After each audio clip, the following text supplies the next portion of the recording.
Hello, hello mga kainday. So muna nga time katong jogging tano.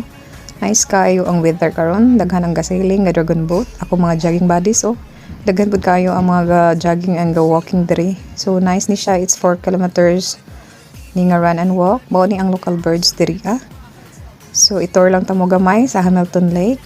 Diri duha ni ka park, ang pika side mo to ang dakinganan sa mga nagsailing, sa mga nag-dragon boat, napoy mag softball, naay mag basketball, then napoy mini gym nga gamay ba, open lang siya nga area.